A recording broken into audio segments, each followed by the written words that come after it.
Hey guys, मैं आपके friend इश्का आ चुकी हूँ निया एंड कनिष्का की लव स्टोरी का पार्ट 31 लेकर। तो आई होप कि आप सभी इस स्टोरी को दिल से एंजॉय कर रहे होंगे। और अगर आपको ये स्टोरी दिल से पसंद आ रही है तो गाइस चैनल को सब्सक्राइब करें और साथ ही साथ वीडियो को लाइक एंड शेयर कर दें। तो चलिए बिना किसी देरी के शुरू करते हैं अपना आज का एपिसोड। पर उससे पहले जान लेते हैं कि हमारे प्रीवियस एपिसोड में क्या हुआ था। प्रीवियस पार्ट में कनिष्का की सच्चाई सबके सामने आ चुकी थी, पर वो भी अभी आधा अधूरा, क्योंकि उसमें सिर्फ यही पता चला था कि कनिष्का निया से नफ़रत क्यों करती है और उसकी लाइफ में आने का उसका मेन मकसद क्या था। तो ये था हमारा शॉर्ट में प्रीवियस पार्ट रिव्यू। और अब आगे, ये पहली बार था जब कनिष्का ऐसे रो रही थी, तो भला उसके दिल का दर्द निया के दिल तक क्यों नहीं पहुंचता। निया की हालत भी इस समय कुछ खास ठीक नहीं थी। अगर मैं आपसे ये पूछूं कि मोहब्बत में सबसे मुश्किल चीज़ क्या है, तो शायद आपका जवाब होगा कि अपने प्यार से जुदा होना। पर मेरे हिसाब से सबसे मुश्किल चीज़ ये है अपने प्यार को अपनी आँखों के सामने तड़पते हुए, तड़प तड़प कर रोते हुए देखना। और इसके बाद भी सबसे बुरा ये है कि आप चाह कर भी अपने प्यार को अपने सीने से नहीं लगा सकते, उसे अपनी बाहों में भरकर उसके आंसुओं को नहीं पोंछ सकते, उसकी तकलीफ़ों को कम नहीं कर सकते, बल्कि सिर्फ़ और सिर्फ अपनी लाचार आँखों से उसे देखना पड़े। क्या इससे भी बुरा कुछ हो सकता है? क्या इससे अच्छा मौत को गले लगाना नहीं है? नहीं, बल्कि ये तो मौत से भी बदतर है। ऐसी सिचुएशन से अच्छा है कि हम मौत को गले लगाकर सुकून से सो जाएं। निया की भी कुछ ऐसी ही हालत थी। वो अपनी ही जगह पर टूट कर घुटनों पर धीरे धीरे बैठ गई और अपने मुंह पर ज़ोर से दोनों हाथों को दबा लिया। उसे देखकर ऐसा लग रहा था कि जैसे वो अपने अंदर से निकल रही चीख को अपनी पूरी ताकत के साथ रोकने की कोशिश कर रही हो। वो अपनी आंसुओं भरी लाल लाल आँखों से लगातार कनिष्का को देखे जा रही थी। इस वक्त निया कनिष्का से करीब 5 कदम ही दूर थी और उसके सिसकियों की आवाज़ धीरे धीरे वहाँ पर सुनाई दे रही थी। उसे डर था कि कहीं उसने अपने मुंह से अपना हाथ हटा दिया तो शायद उसके दिल की चीख इस महफिल में गूंज जाएगी। विधि ये देखकर भाग करके निया के पास आई, लेकिन फिर भी वो उसे बिल्कुल संभाल नहीं सकती थी, क्योंकि उसकी हालत खुद बहुत ही ज़्यादा अजीब थी। वो अब भी हैरानी से इन सभी सिचुएशंस को समझने की और उसे एक्सेप्ट करने की कोशिश कर रही थी। क्या आज की पार्टी में इससे कुछ बुरा हो सकता था? तो इसका जवाब था हाँ, शायद अभी और भी कुछ होना बाकी था। मिस्टर कपूर यानी कि निया के दादाजी ने जब ये देखा कि उनकी पोती ने अपनी नादानी में इतनी बड़ी गलती कर दी, जिसका अंजाम 2 लोगों की ज़िंदगी नहीं बल्कि 2 परिवारों की ज़िंदगी बर्बाद हो गई। अचानक उन्हें ऐसा महसूस हुआ कि जैसे उनके दिल में तेज़ दर्द हो रहा है और उन्हें डर लगा कि कहीं उनकी धड़कन रुक ना जाए। अपने सीने पर हाथ रखते हुए मिस्टर कपूर अपने पास पड़े उस सोफे पर लड़खड़ाते हुए गिर गए और ख़ुद को संभालने की कोशिश करने लगे। सबकी हालत बहुत बुरी थी। निया ने 3 साल पहले ये बिल्कुल नहीं सोचा था कि उसका एक छोटा सा मजाक आज उसकी लाइफ इस तरह से तबाह कर देगा। वो इंसान जिससे वो सबसे ज़्यादा प्यार करती है, वो आज उसकी वजह से ऐसे बिलख बिलख कर रोएगा। वो तो मानो टूटती जा रही थी और कभी भी टूट कर बिखर सकती थी। उसे ऐसा लग रहा था कि जैसे वो पूरी जान लगा कर भी चीखे तो शायद अपने दिल में उठ रहे दर्द को बयां नहीं कर सकती। अपने इस अजीबोगरीब सिचुएशंस में उसके दिमाग में वो 3 साल पहले का सीन धीरे धीरे किसी मूवी की तरह चलने लगा। उसे उस दिन की याद आई जब उसने कुणाल को रिजेक्ट किया था। उसकी शुरुआत एक छोटे से मजाक से हुई थी। वो अपने दोस्तों के साथ चुपचाप ग्राउंड में खड़ी थी। तभी बातों में उसके दोस्तों ने उसे कुणाल को अपने प्यार में पड़ाने का चैलेंज दिया और जैसा कि निया का एटीट्यूड था उसने उसे एक्सेप्ट कर लिया। पहले जब निया कुणाल से मिली तो वो उसे बिल्कुल नहीं जानती थी और उसका मकसद बस उसे अपने प्यार में गिराना था। लेकिन जब धीरे धीरे वो उसके करीब गई तो उसे पता चला कि कुणाल वाकई में एक अच्छा लड़का है और उसके साथ ही साथ बहुत ही ज़्यादा इंटेलिजेंट है।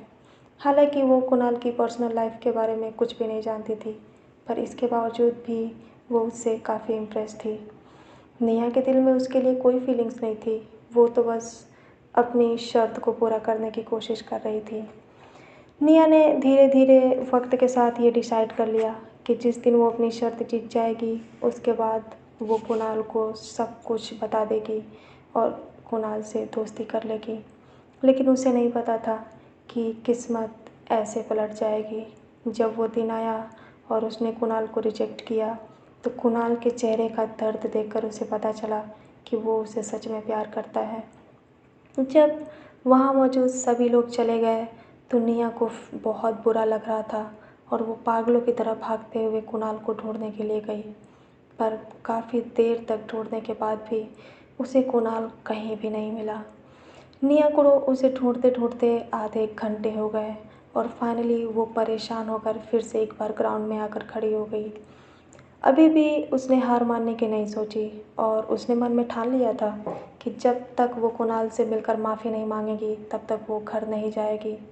अभी वो सोच ही रही थी कि उसके पीछे से एक आवाज़ आई। जैसे ही मुड़ी तो उसने देखा कि मिस्टर अर्नव कपूर यानी कि निया के डैड वहाँ खड़े थे।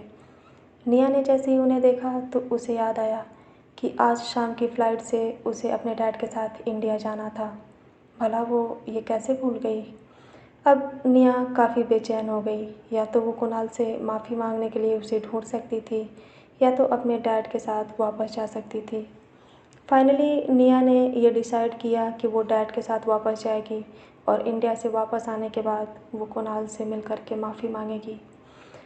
पर ये निया का प्लान था, पर किस्मत का प्लान तो कुछ और ही था।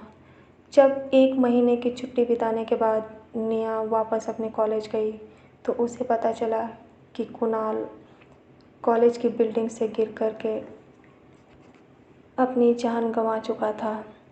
अचानक निया को एक तेज़ धक्का लगा। उसे यकीन ही नहीं हो रहा था क्योंकि कॉलेज वालों ने अपनी रेपुटेशन बचाने के लिए एक झूठी अफवाह फैला दी कि कुणाल उसके साथ जो भी हुआ वो सिर्फ़ एक एक्सीडेंट था। कुछ दिनों बाद निया को भी यही लगा कि वो एक एक्सीडेंट था, पर निया को हमेशा से ही इस बात का अफ़सोस था कि वो कुणाल से माफ़ी नहीं मांग सकी।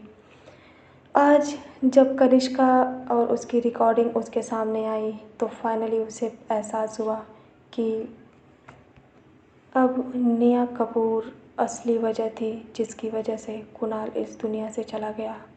निया को तो ऐसा लग रहा था कि जैसे उसकी पूरी की पूरी दुनिया ही उजड़ गई हो। सभी लोग जिस बात से हैरान थे, निया भी उसी बात से हैरान थी। उसे तो यकीन ही नहीं हो रहा था कि उसकी वजह से एक हंसता खेलता परिवार बर्बाद हो गया। वो इंसान जिससे वो बेइंतहा मोहब्बत करती है आज उसके एक छोटे से मजाक की वजह से उससे दूर हो गया, उससे इतनी नफ़रत करता है। भला निया इस नफ़रत के साथ कैसे जिएगी। निया कपूर परेशान होने के साथ साथ सरप्राइज़ भी थी। उसे तो अब भी यकीन नहीं हो रहा था कि ये जो कुछ भी हो रहा था वो सच है।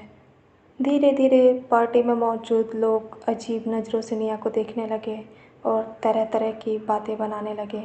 उनकी खुशबुसाहट इतनी तेज़ थी कि दादाजी और निया के कानों में उनकी आवाज़ भी गूंजने लगी। आखिर लोगों को तो बस एक बहाना चाहिए और चूँकि अब वो बहाना उनके पास था तो भला वो निया की बुराई करने से पीछे कैसे हटते।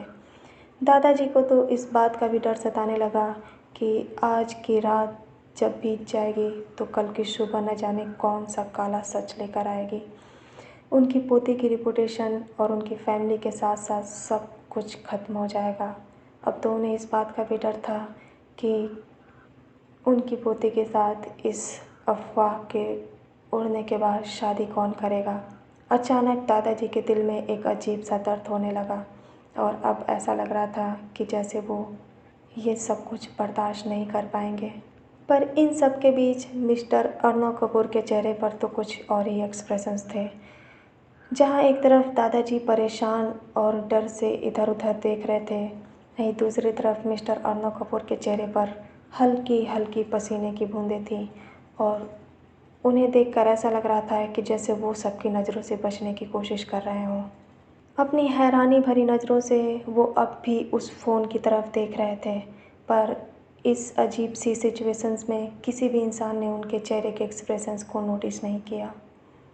कुछ देर तक बेतहासा रोने के बाद धीरे धीरे सबके आंसू सूखने लगे। अचानक कनिष्का अपनी जगह से खड़ी हुई और उसने अपना रुमाल निकालकर अपने चेहरे पर आंसुओं को साफ़ किया।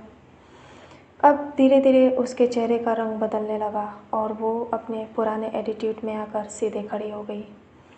बिना किसी एक्सप्रेशंस के कनिष्का ने फिर से रिया की तरफ देखा और उसने उसे धीरे से कहा, चलो यहाँ से। रिया ने जब कनिष्का की बात सुनी तो वो अपनी जगह से खड़ी हो गई, लेकिन कोई और भी था जो उसकी बात से बहुत ज़्यादा हैरान था। अचानक निया कनिष्का को देखने लगी। उसकी आंखें अब सूज चुकी थीं और उसमें एक भी आंसू नहीं थे। वो अपनी खाली नज़रों से कनिष्का की तरफ देख रही थी, पर उसने उसे एक बार भी नहीं देखा। रिया धीरे से उठी और वो जाने के लिए रेडी थे। तभी अचानक निया अपनी जगह से उठ गई। उसे देखकर ऐसा लग रहा था कि जैसे उसके सीने से कोई दिल अपने नाखूनों से नोचकर उसे दूर लेकर जा रहा हो। वो कनिष्का से दूर नहीं होना चाहती थी। जाने से पहले रिया ने एक नज़र विधि की तरफ देखा। जब विधि ने देखा कि रिया उसे किस तरह से देख रही है तो उसके चेहरे पर थोड़ी सी हैरानी और कन्फ्यूजन दोनों थी, पर रिया ने उसे इग्नोर कर दिया। अचानक अब विधि को एक डर सताने लगा। उसे समझ नहीं आ रहा था कि आखिर रिया ऐसा क्यों कर रही है। क्या उसे इग्नोर करने की कोशिश कर रही है? क्या निया और कनिष्का का रिश्ता रिया और विधि पर भी भारी पड़ने वाला था? वो दोनों बस वहाँ से जाने के लिए हिले ही थे कि तब तक निया की बहुत ही मायूसी भरी आवाज़ आई, कनिष्का प्लीज़ मत जाओ। इतना कहने के बाद निया शांत हो गई। अचानक निया की आवाज़ सुनकर कनिष्का के कदम वहीं जम गए, पर उसने पीछे मुड़कर निया की तरफ नहीं देखा और वो एक बार फिर से अपने कदम आगे बढ़ाते वहाँ से जाने लगी। तभी निया ने फिर से कहा, क्या तुम अपना वादा भूल गई? क्या तुमने मुझसे वादा नहीं किया था कि तुम हमेशा मेरे साथ रहोगी? तुम अपना वादा क्यों नहीं निभा रही हो? तुम यहाँ से कैसे जा सकती हो? निया ने जब ये सुना कनिष्का ने जब ये सुना तो वो फाइनली अपने पुराने अंदाज में धीरे से कनिष्का निया की तरफ मुड़ी और वो उसकी आंखों में देखने लगी। निया चुपचाप अपनी जगह पर खड़ी थी। अब उसकी आंखों में एक बार फिर से आंसू थे और उसके गालों पर बह रहे थे। वो फिर भी अपनी उन्हीं आंखों से कनिष्का को देख रही थी, पर इस बार कनिष्का की आंखों में पहले की तरह कोई एक्सप्रेशंस नहीं थे। उसने निया की आंखों में आंखें डालकर बड़े ही कठोर शब्दों में कहा, क्या तुम्हारे अंदर इतनी हिम्मत अभी भी बाकी है कि तुम मेरी नफ़रत को बर्दाश्त कर सको और मेरी इस नफ़रत के साथ मेरे साथ ज़िंदगी भर रह सको? कनिष्का की ये बातें सुनकर निया के दिल पर ऐसा लग रहा था कि जैसे किसी ने तीर चला दिया हो, पर फिर भी वो अपनी हैरानी और अपनी उदासी को छुपाने की कोशिश कर रही थी। अचानक निया ने अपने बहते आंसुओं को पोंछ लिया और उसने अपना लहजा कठोर करते हुए कहा, हाँ, मैं तुम्हारी नफ़रत के साथ तुम्हारे साथ ज़िंदगी भर रह सकती हूँ। मुझे अपने प्यार पर पूरा भरोसा है। अपनी आखिरी लाइन कहते हुए फाइनली निया ने विधि की तरफ देखा, जैसे वो उसे उसके पहले सवाल का जवाब देने की कोशिश कर रही हो। निया ने ठान लिया था कि उसने जो भी गलती की हो, पर उसके बावजूद भी वो कनिष्का को अपने से दूर नहीं जाने देगी। चाहे उसे पूरी ज़िंदगी कनिष्का की नफ़रत ही क्यों न झेलनी पड़े, पर वो उसके साथ ही रहेगी। या तो वो मरना पसंद करेगी या कनिष्का के साथ रहना। कनिष्का अपनी बड़ी ही अजीब नज़रों से निया को देख रही थी, जैसे वो उसके मन की बात पढ़ने की कोशिश कर रही हो। इस बार निया टस से मस नहीं हुई। वो काफ़ी कॉन्फिडेंस लगते हुए कनिष्का की नज़रों का सामना कर रही थी। हालांकि उसके दिल में अब भी एक डर और दर्द था, पर उसके बावजूद भी वो खुद को ऊपर से स्ट्रॉन्ग दिखाने की कोशिश कर रही थी। कनिष्का अब अपनी जगह पर सीधे खड़ी हो गई। सभी लोगों की नज़र उसी पर थी। निया भी देखना चाहती थी कि कनिष्का अब क्या करेगी, और इस वक्त रिया की भी नज़र कनिष्का पर ही टिकी थी। कनिष्का कुछ कहने के लिए अपने होठ हिलाने ही वाली थी कि तभी एक अचानक अजीब सा शोर उसके कानों में पड़ा। वो कई सारी कार के रुकने का शोर था, जो कपूर एंट्रेंस पे अभी अभी आकर रुकी थी। कार के रुकने के इस शोर ने सभी लोगों का ध्यान अपनी तरफ खींच लिया, और सब हैरानी से देखने लगे कि आखिर अचानक से इतनी सारी कार कहाँ से आ गईं। सबकी नज़र अब कपूर हाउस के मेन गेट पर थी। कनिष्का और निया का भी ध्यान अपनी बातों से हट गया, और उनकी भी नज़र उसी जगह जाकर टिक गई। मेन गेट के ठीक सामने एक गोल्डन कलर की रोल्स रॉयल कार आकर के रुकी, जिसके आगे पीछे 4 मर्सिडीज की latest brand new black colour की कार्स थीं। वो एक गाड़ियों का छोटा सा काफिला था। अचानक जब सभी लोगों ने अपने सामने इतनी महंगी गाड़ियाँ देखी, तो उनकी आंखों में एक हैरानी छा गई। यहाँ तक कि निया के दादाजी और मिस्टर अर्नव कपूर भी हैरानी से उधर देखने लगे। उन्हें समझ नहीं आ रहा था कि ये कौन हो सकता है। उन्होंने तो कभी इतने अमीर वीआईपी गेस्ट को इनवाइट नहीं किया। कुछ देर तक पार्टी के साथ साथ उन कार्स के अगल बगल का भी माहौल काफ़ी शांत रहा। फिर अचानक उन 4 गाड़ियों के डोर एक साथ खुले, जिसमें से करीब 15 बॉडीगार्ड्स बाहर निकले। उन्हें देखकर लग रहा था कि वो काफ़ी प्रोफेशनल और हाईली स्किल्ड थे। उनकी हाइट लगभग 5.5 से 6 फुट थी, और उनके चेहरे पर एक गंभीर और भयानक एक्सप्रेशंस थे। उनमें से अचानक एक बॉडीगार्ड धीरे से बाहर निकला, और वो आगे बढ़कर रोल्स रॉयल के पास आया। उसने उसका गेट खोला और सीधे एक कदम पीछे हटकर खड़ा हो गया। अब सबकी नज़र बस उसी कार पे टिकी हुई थी। सबको इसी बात का इंतज़ार था कि आखिर उसमें कौन है। कुछ देर के बाद एक बूढ़ा रौबदार आदमी ब्लैक कलर के गोल गले के सूट में बाहर निकला, जिसके गले में एक सिंगल मोतियों की माला और आंखों पर गोल्डन कलर का चश्मा था। उसके हाथों में एक ब्लैक कलर की स्टिक थी। उस आदमी का रौब किसी शाही ख़ानदान की तरह लग रहा था। वो देखने में तो 50 से 55 साल के थे, पर उनके चेहरे का जो तेज था वो उनकी उम्र को छुपाने की कोशिश कर रहा था। उनके अगल बगल उनके सभी बॉडीगार्ड्स खड़े थे, और बीच में वो बूढ़ा आदमी।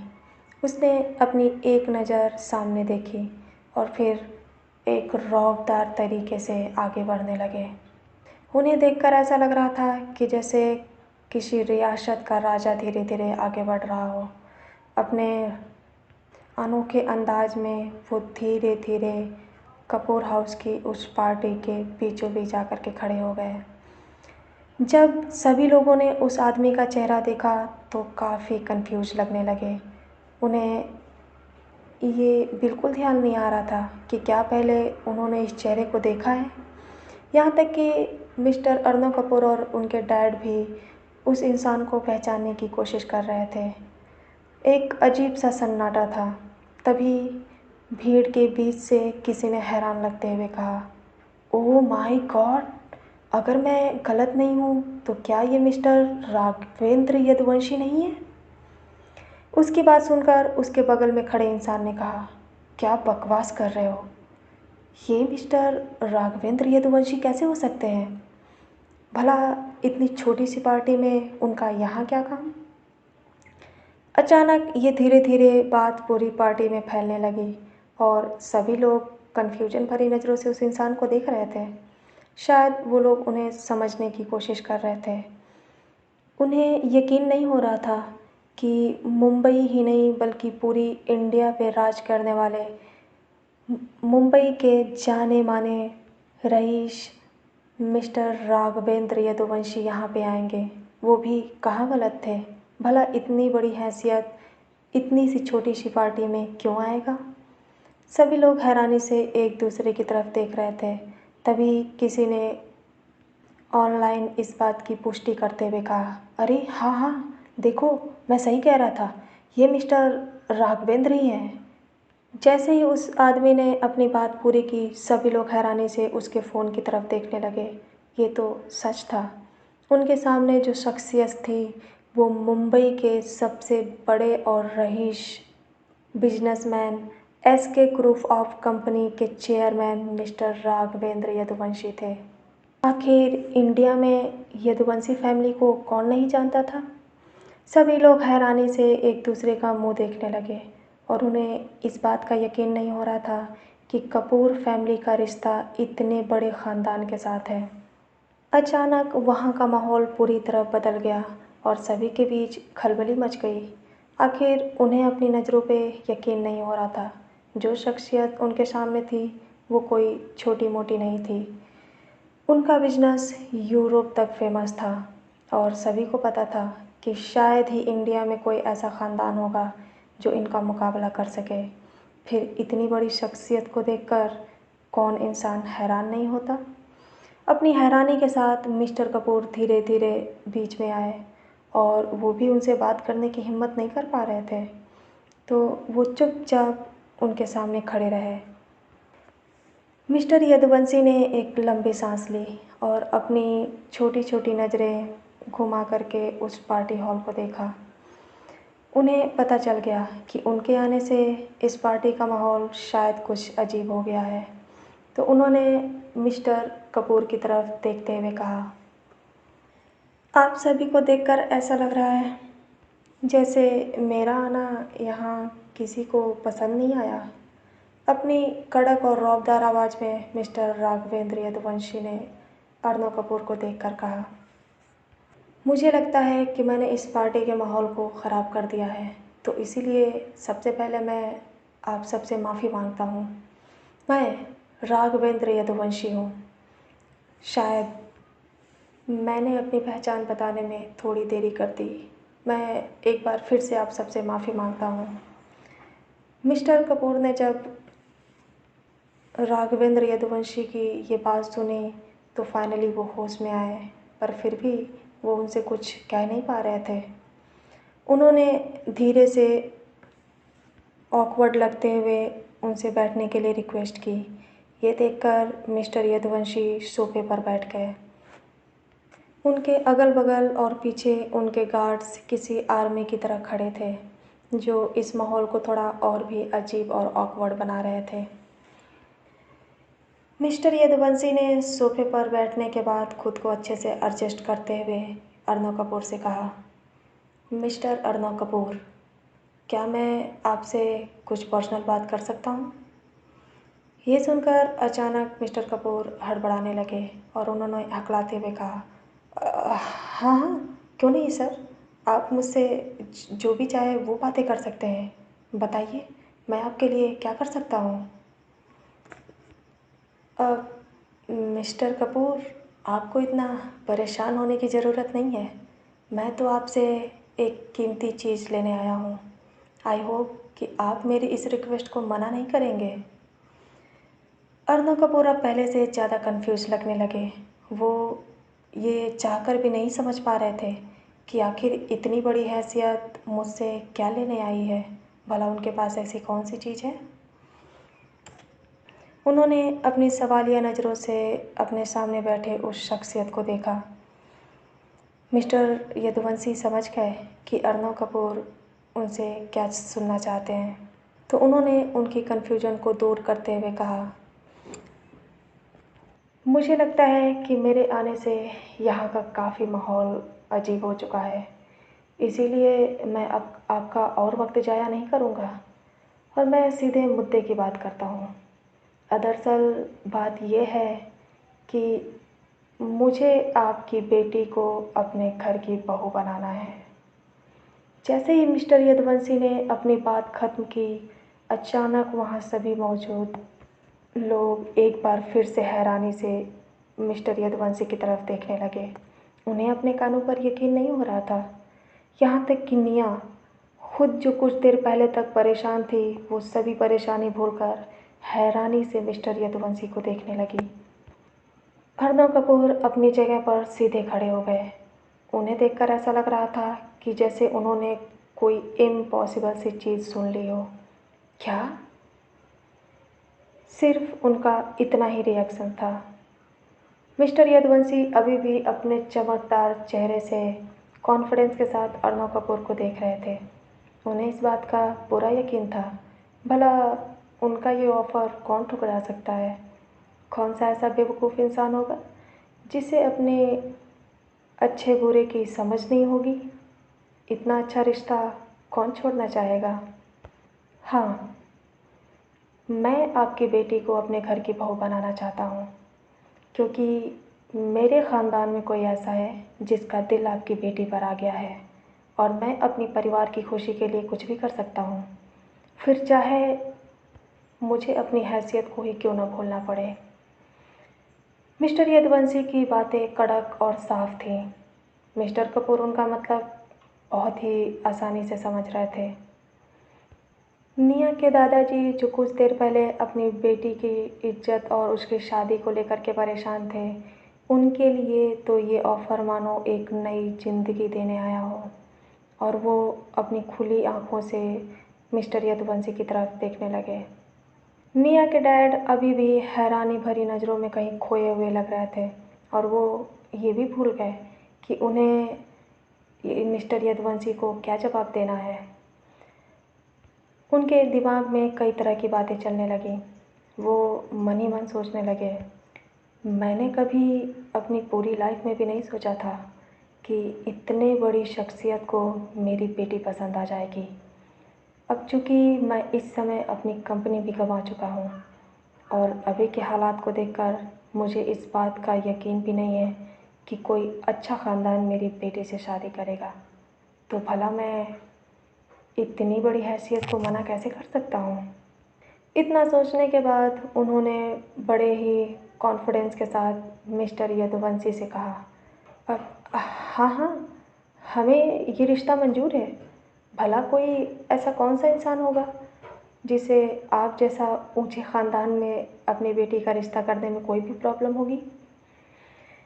मिस्टर अर्णव की बातें सुनकर मिस्टर यदुवंशी काफ़ी खुश लगने लगे और उन्होंने अपने रौब में कहा, तो ठीक है, ये तय रहा, लेकिन मेरी कुछ शर्तें हैं, क्या आपको वो मंजूर है। शर्त? कैसी शर्त? मिस्टर अर्णव कपूर ने कहा, शर्त ये है कि आपको पता है कि मेरे पास इतना टाइम नहीं है कि मैं बार बार यहाँ दिल्ली आ सकूँ, तो मैं ये बताना चाहता हूँ कि आज और अभी आपकी बेटे की एंगेजमेंट कराना चाहता हूँ और मैं ये भी चाहता हूँ कि आपकी बेटी आज से ही हमारे घर पर रहे। हम शादी की सारी तैयारियां अपनी तरफ से कराएंगे। आज से करीब 1 महीने बाद हम इस शादी को कर देंगे। अगर आपको इसमें कोई ऐतराज़ है तो प्लीज़ आप अपनी बात कहें। अचानक ऐसी कंडीशन सुनकर अर्णव कपूर की आंखों में एक अजीब सा एक्सप्रेशन छा गया। उन्हें यकीन नहीं हो रहा था कि ये इंसान अभी और इसी वक्त एंगेजमेंट करने के लिए उनसे मांग कर रहा है। भला ये कैसे पॉसिबल था। पर चूँकि अब उन्होंने हामी भर दी थी और उनके पास अपनी फैमिली और अपने बिजनेस को बचाने का बस एक ही तरीका था जो ऊपर वाले ने खुद उनके झोली में डाला था, तो भला वो इसे कैसे राज़ी ना होते। उन्होंने इस बात के लिए हामी भर दी और ये देखकर मिस्टर यदुवंशी और भी ज़्यादा खुश लगने लगे। तो ठीक है, हम इस फंक्शंस को शुरू करते हैं। ये सुनकर अब सभी लोग अजीब नज़रों से उन्हें देखने लगे।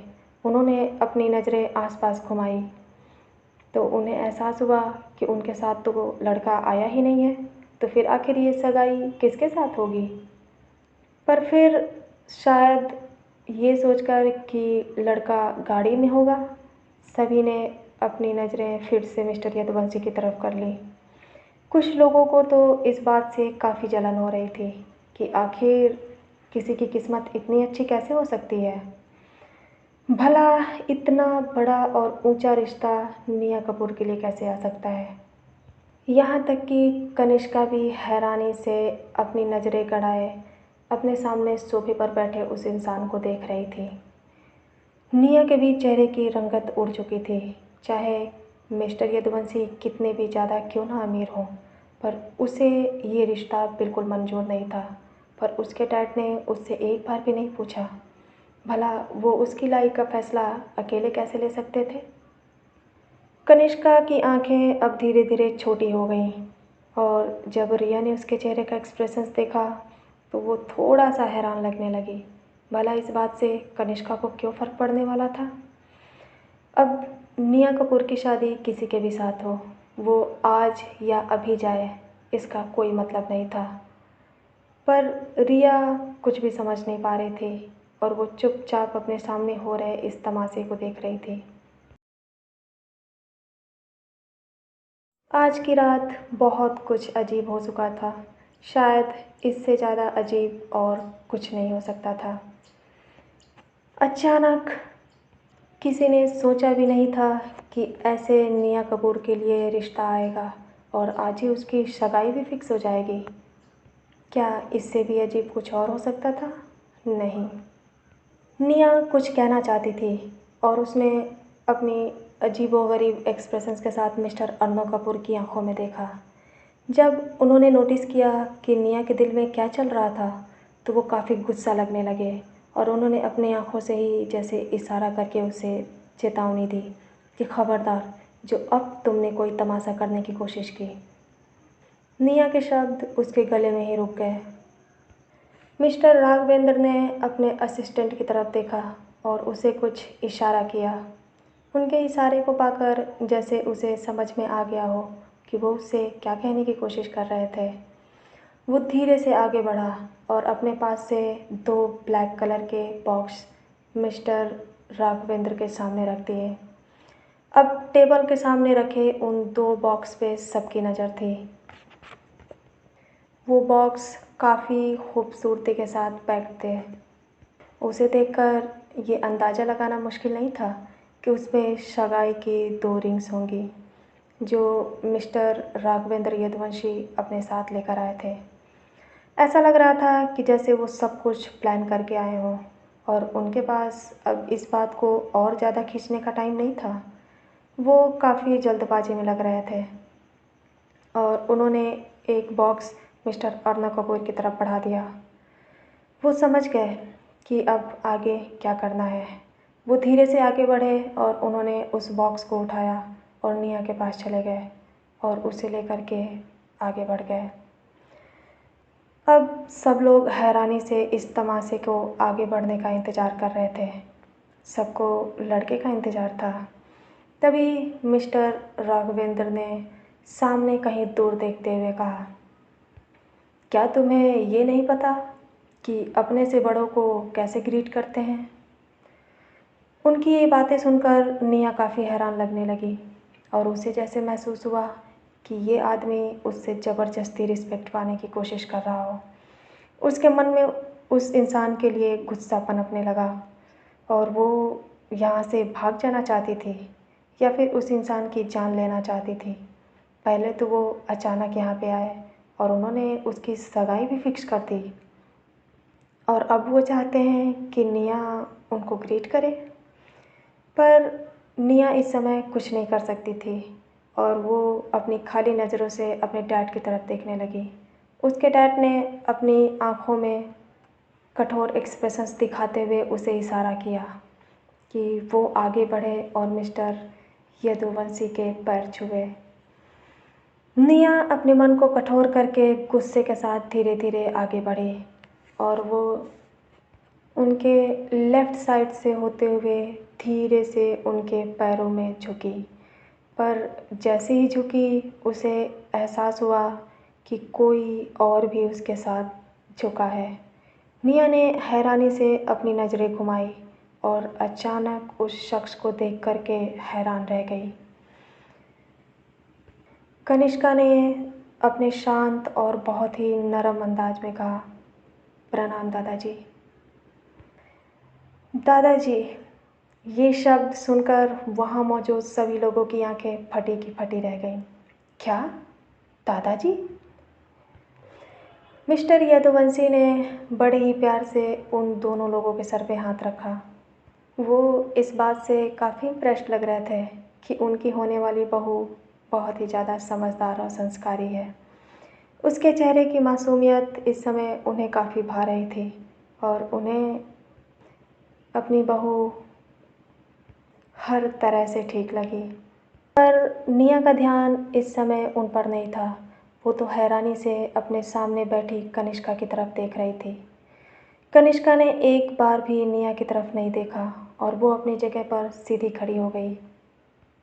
अर्णव कपूर ने जब ये देखा तो उनको ऐसा महसूस हो रहा था कि जैसे उनकी आंखें बाहर आ जाएंगी। उन्हें तो समझ ही नहीं आ रहा था कि आखिर ये मामूली सी लड़की मिस्टर यदुवंशी को दादाजी क्यों कह रही है। तो क्या दादाजी ने जो अभी अभी कहा था वो कनिष्का के लिए था? हाँ, वो कनिष्का के लिए ही था। दादाजी ने बहुत ही गर्व के साथ मिस्टर अर्णव कपूर को देखते हुए कहा, मिस्टर अर्णव कपूर, यही है वो मेरी प्यारी पोती जिसका दिल आपकी बेटी पर आया है और मुझे लगता है कि आप ये बात मुझसे ज़्यादा अच्छे से जानते होंगे। अर्णव कपूर ने जब मिस्टर यदुवंशी के मुंह से ये सुना कि वो जिस इंसान के रिश्ते की बात कर रहे थे वो कनिष्का है तो उनके पैरों तले से ज़मीन खिसक गई। अब उनके माथे पर हल्की हल्की पसीने की बूंदें दिख रही थीं और वो अपनी फटी फटी आंखों से कनिष्का को देखे जा रहे थे।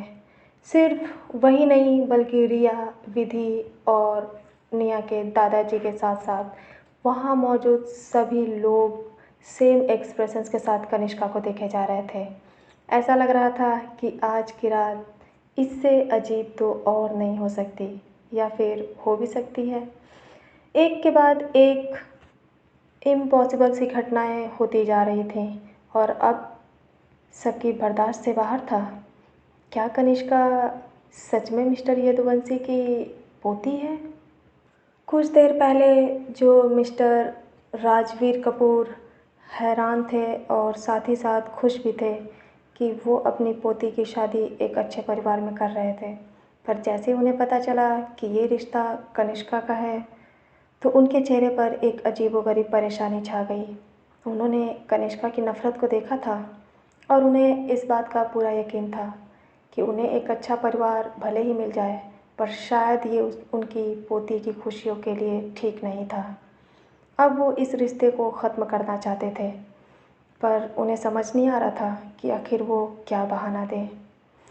अगर वो ये कहते कि उनकी पोती उनसे नफ़रत करती है तो उन्हें उसकी वजह मिस्टर यदुवंशी को बतानी पड़ती, क्योंकि कनिष्का और निया का जो रिलेशन था उससे तो यही लगता था कि वो दोनों एक दूसरे से प्यार करती हैं।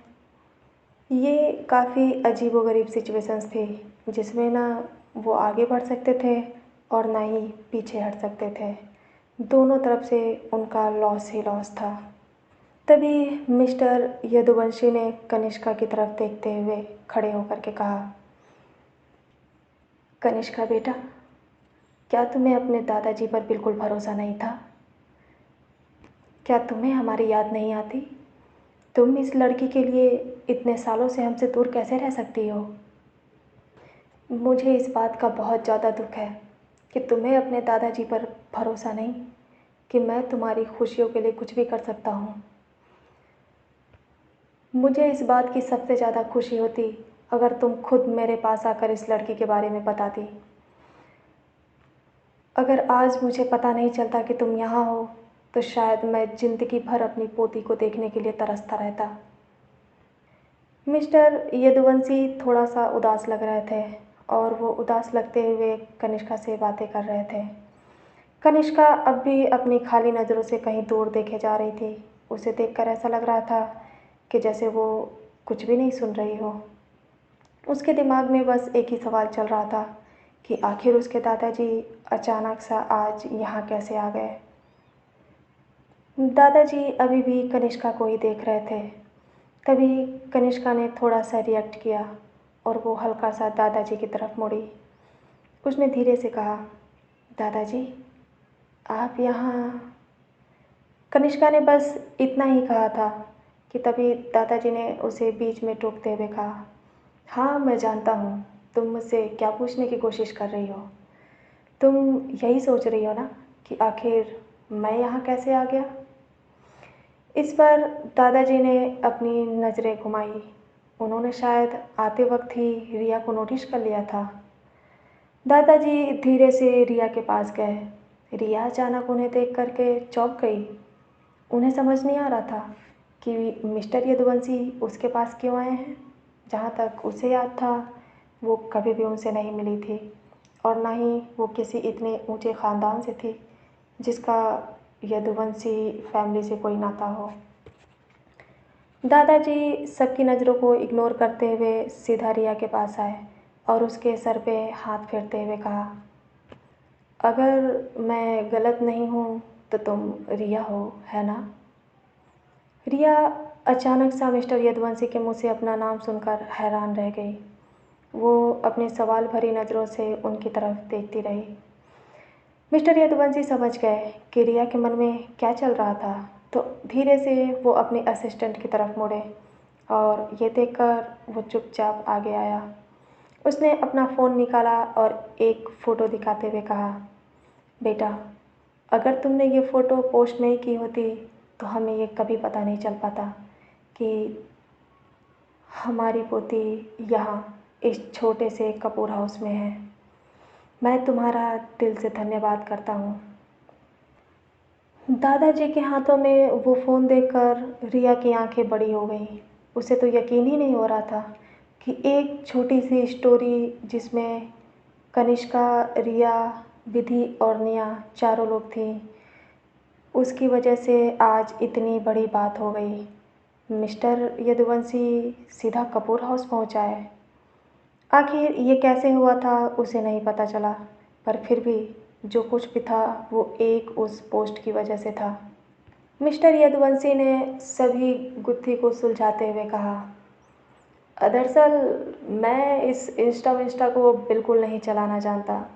वो तो मेरा पोता वंश यदुवंशी है जो शायद तुम्हें जानता है। ये फ़ोटो उसी ने दिखाई। ये शायद हमारी किस्मत ही थी जो आज मैं अपनी पोती को दोबारा मिल पा रहा हूँ। जैसे ही रिया ने वंश यदुवंशी सुना तो उसे अचानक सा याद आ गया कि ये तो वही बच्चा है जिससे वो अक्सर प्यारी प्यारी बातें करती थी। वंश यदुवंशी सिर्फ 8 साल का था और वो रिया से बहुत ज़्यादा बातें करता था। पर रिया ने अपने सपने में भी नहीं सोचा था कि जिस इंसान से वो बात करती है वो कनिष्का का भाई है। कनिष्का को अब सारी बातें समझ में आ गई और उसने अपनी आंखें बंद करते हुए एक लंबी सांस ली। ऐसा महसूस हो रहा था उसे कि जैसे काश रिया ने ये पोस्ट ना की होती तो आज उसके दादाजी यहाँ ना होते। जब उसके दादाजी ने कनिष्का को रिया के साथ देखा तो उन्होंने उसी रात सब कुछ पता करवाया। ये फ़ोटो करीब एक दिन पहले शाम के 5 बजे अपडेट हुई थी और उसी रात उनके पोते ने इस फ़ोटो को देख लिया था। मिस्टर यदुवंशी के असिस्टेंट ने उन्हें पता लगा करके सारी चीज़ें बताईं, जिसमें उसने ये भी बताया कि उनकी पोती किसी लड़की के प्यार में है और वो इस समय एक छोटी सी पोस्ट पर जॉब कर रही है। जब सभी लोगों ने ये सुना तो सब काफ़ी हैरान लग रहे थे। उन्होंने देरी बिल्कुल नहीं की और सुबह होते ही मुंबई से दिल्ली के लिए निकल गए और फाइनली वो दिन भर के बाद थोड़ा सा टाइम निकाल पाए और मियाँ के पास आ गए।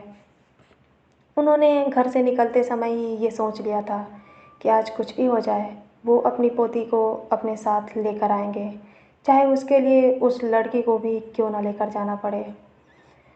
वो चाहते तो सिर्फ रिश्ते की बात करके अगले दिन भी आ सकते थे, पर अब वो ऐसा बिल्कुल नहीं करना चाहते थे क्योंकि उन्हें डर था कि कहीं कनिष्का फिर से एक बार उनकी आंखों से दूर न हो जाए। धीरे धीरे सभी गुत्थियां सुलझ रही थीं, पर मिस्टर राजवीर कपूर के चेहरे की परेशानी अभी भी ख़त्म नहीं हुई। मिस्टर यदुवंशी फिर से आकर सोफे पर बैठ गए और अब वो कनिष्का और निया की तरफ देख रहे थे। इन दोनों के रिश्ते को एक्सेप्ट करने के लिए उन्हें काफ़ी टाइम लगा। इतना आसान नहीं था, पर वो अपनी पोती के लिए कुछ भी कर सकते थे।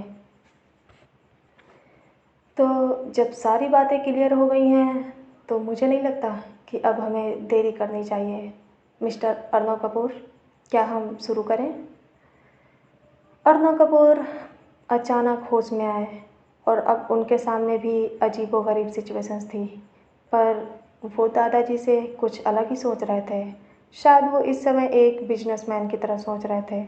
उन्हें अपनी बेटी की खुशियों की कोई परवाह नहीं थी। उन्होंने गिरगिट की तरह रंग बदलते हुए कहा, हाँ हाँ, मुझे कोई प्रॉब्लम नहीं है, तो चलिए शुरू करते हैं। कनिष्का ने जब ये सुना तो उसने अपनी मुट्ठी बंद कर ली। अब उसके लिए ये समय बहुत ही ज़्यादा मुश्किल भरा था। राजवीर कपूर की तरह उसके भी मन में वही सिचुएशंस थी। अगर वो इस रिश्ते के लिए मना करती है तो उन्हें उसकी वजह देनी पड़ेगी, और जब वो उसकी वजह देगी तो शायद 3 साल पहले जो उसके घर में मातम का माहौल था वो एक बार फिर से छा जाएगा। नहीं, वो ऐसा नहीं करेगी। उसे अपनी और अपने फैमिली की खुशियों में से किसी एक को चुनना था। वो अपनी फैमिली की खुशियों को ही चुनेगी, क्योंकि कनिष्का यही थी, अपने के लिए नहीं अपनों के लिए जीना उसका काम था। उसने अपने दांत पीसे और फिर अपनी गहरी आंखों से निया की तरफ देखा। निया के चेहरे पर बहुत ज़्यादा हैरानी थी, पर उसके साथ साथ अब उसके दिल में एक तसल्ली भी थी। शायद वो इस बात से खुश थी कि नफ़रत के साथ ही सही, पर वो अब कनिष्का से दूर नहीं रहेगी। कनिष्का निया को ऐसे देख रही थी जैसे वो आंखों ही आंखों में उसे नफ़रत से कह रही हो, तुम्हें मेरे साथ रहना था तो लो, तुम्हारी ये ख्वाहिश आज मैं पूरी कर दूंगी। सबके ख्यालात साफ हो चुके थे, पर निया के दादाजी अब भी बहुत ज़्यादा परेशान होकर इधर उधर कुछ सोच रहे थे। अचानक उन्होंने आगे बढ़ते हुए कहा, मैं आपसे जो कहने वाला हूँ उसके लिए माफ़ी मांगता हूँ, पर सच तो यही है कि मुझे ये रिश्ता मंजूर नहीं। मिस्टर राजवीर ने हिचकिचाते हुए कहा। उन्हें और कोई बहाना सूझ नहीं रहा था कि वो इस रिश्ते को कैसे ख़त्म करें। उन्हें इस फैमिली से कोई प्रॉब्लम नहीं थी, पर वो निया को ज़िंदगी भर रोते हुए नहीं देखना चाहते थे। उनकी बातें सुनकर अर्नव कपूर के साथ साथ मिस्टर यदुवंशी भी हैरान रह गए और उन्होंने हैरानी से पूछा, क्या आप इस रिश्ते को क्यों नहीं करना चाहते? उनकी बातें सुनकर निया के दादाजी ने कहा, मैं ये मानता हूँ कि आपका परिवार हमसे काफ़ी ऊंचा है और आपके सामने हमारी कोई हैसियत नहीं, पर फिर भी सिर्फ इस वजह से कि कनिष्का आपकी पोती है, मैं अपनी पोती की शादी नहीं कर सकता। आखिर उसकी खुद की पहचान ही क्या है? भला मैं किस आधार पर अपनी पोती की शादी करूं? मिस्टर अर्नव कपूर ने बड़ा ही अजीब बहाना चुना था, पर शायद अगर कनिष्का की जगह पर कोई लड़का होता तो ये बहाना इतना भी अजीब नहीं था। उनकी बातें सुनकर मिस्टर राघवेंद्र हैरान रह गए। और कुछ देर तक अपनी हैरानी भरी नज़रों से वो उन्हें घूरते रहे। पर अचानक ही कुछ ऐसा हुआ जिसकी उम्मीद किसी ने नहीं की थी। मिस्टर राघवेंद्र यदुवंशी ज़ोर ज़ोर से हंसने लगे। अब किसी को कुछ समझ नहीं आ रहा था कि वो किस बात से हंस रहे थे। तो उन्होंने हंसते हुए कहा, क्या ये कोई मजाक है? अगर ये मजाक है तो ये काफ़ी फ़नी था। मिस्टर कपूर, आपने तो मेरा दिल खुश कर दिया। तो आप ये जानना चाहते हैं कि मेरी पोती की अपनी पहचान क्या है? तो सुनिए, मगर मैं आपसे ये कहूँ कि यूरोप में मैं यानी कि राघवेंद्र यदुवंशी अपनी पोती के नाम से जाना जाता हूँ। तो क्या आपके लिए ये कम होगा? क्या आपके लिए ये भी कम होगा कि मेरी पोती Kanishka Yaduvanshi SK group of companies की करंट सीईओ है? क्या आपके लिए इतना काफ़ी होगा? अरे छोड़िए, वो तो मेरी कंपनी थी जो उसने उसे आगे बढ़ाया। क्या मैं आपसे ये कहूँगा कि मेरी पोती इंटरनेशनल हेवन फैशन ब्रांड की फाउंडर व सीईओ है? तो क्या आपके लिए ये काफ़ी होगा? मिस्टर कपूर ने जैसे ही ये शब्द सुना तो अचानक उनकी आंखें बड़ी हो गईं।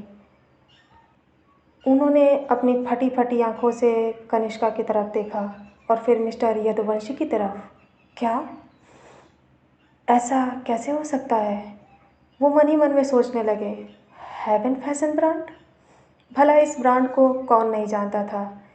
ये यूरोप की सबसे बड़ी फैशन ब्रांड थी। इंडिया के बड़े बड़े अमीर लोग उस ब्रांड के एक डिजाइन्स को हासिल करने के लिए काफ़ी पापड़ बेलते थे। सिर्फ पैसे ही नहीं, बल्कि उसे पाने के लिए एक सोर्स की भी ज़रूरत होती थी, क्योंकि इस ब्रांड के डिजाइन्स बहुत ही लिमिटेड होते थे और उसे पाने के लिए करीब 2 महीने पहले ही बुकिंग करनी पड़ती थी। इसकी शुरुआती प्राइस ही करीब 2.5 लाख से स्टार्टिंग थी और जिसकी मैक्सिमम प्राइस करोड़ों में थी। कुछ लोगों का तो सपना भी था कि वो इस ब्रांड के कपड़े एक बार अपनी लाइफ में पहने। जैसे ही सबके कानों में हेवन ब्रांड का नाम गूंजा, अचानक एक लड़की पार्टी के बीचों बीच एक्साइटेड लगने लगी। उसे देखकर ये साफ पता चल रहा था कि वो इस ब्रांड की कितनी बड़ी फ़ैन है। अचानक से वो सबकी भीड़ से बाहर आ गई और हैरान लगते हुए बोली, ओह माय गॉड! क्या कनिष्का, अ, आप मिस कनिष्का, आप हेवन ब्रांड की फाउंडर हैं? ये कहकर वो लड़की अचानक कनिष्का की तरफ बढ़ने लगी, पर जैसे ही वो कनिष्का के करीब पहुंचने वाली थी, मिस्टर यदुवंशी के गार्ड्स ने उसे पीछे कर दिया। वो उसके करीब बिल्कुल नहीं जाने देना चाहते थे। कनिष्का ने कोई भी ध्यान नहीं दिया और वो अब भी नीचे देख रही थी। सभी के चेहरे पर हैरानी साफ झलक रही थी। भला ये ब्रांड कौन नहीं जानता था? लोगों के बीचों बीच एक अफवाह थी कि इस ब्रांड की फाउंडर व सीईओ एक बहुत ही कम उम्र की लड़की है, पर किसी ने इस बात की यकीन नहीं की थी कि सच में ये अफवाह सच होगी। उससे भी बड़ी हैरानी की बात ये थी कि वो लड़की एक इंडियन थी।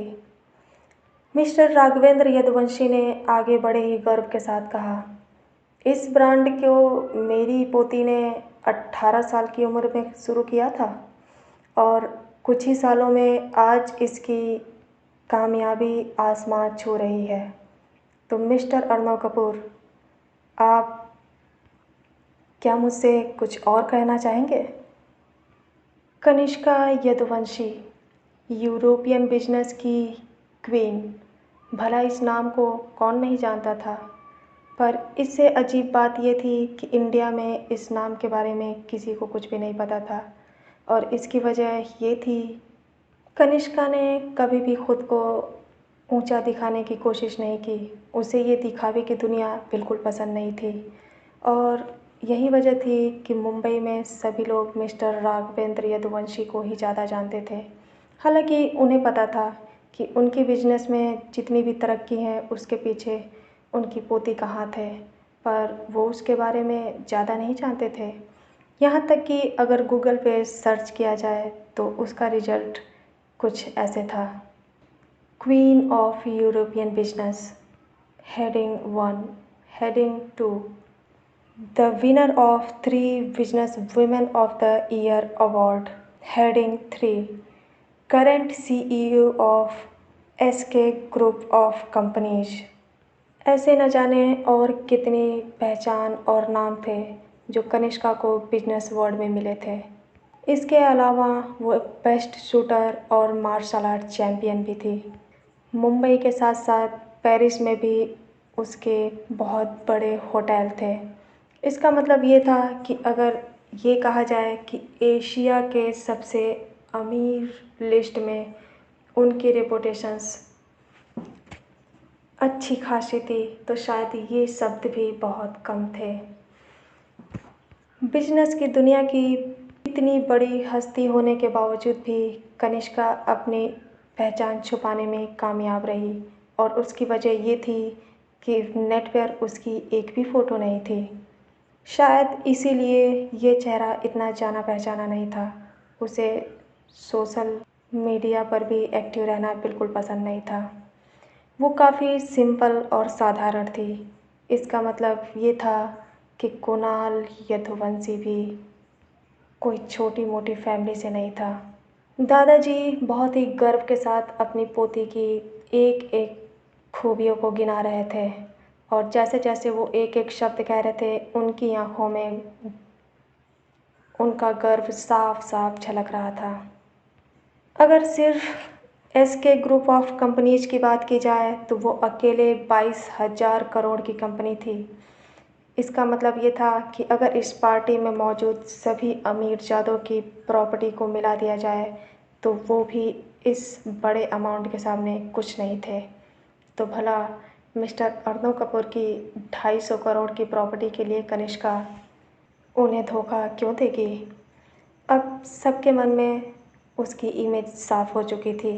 अचानक सबको ऐसा महसूस हुआ कि जैसे वो उस लड़की के सामने कुछ भी नहीं है। मिस्टर अर्नव कपूर के लिए ये किसी बिजली के झटके जैसा था। उन्हें ये समझ नहीं आ रहा था कि आखिर अब उन्हें कैसा रिएक्ट करना चाहिए। अब दादाजी के पास भी कोई ऑप्शन नहीं था, और वो अपनी हैरानी भरी नज़रों से बस कनिष्का को देखे जा रहे थे। उन्हें तो स्टार्टिंग से ही शक था कि ये लड़की ज़रूर कुछ अलग है, पर फिर भी शायद वो अपनी पूरी जान लगाकर भी सोचते तो उनकी सोच यहाँ तक तो नहीं पहुँच सकती थी।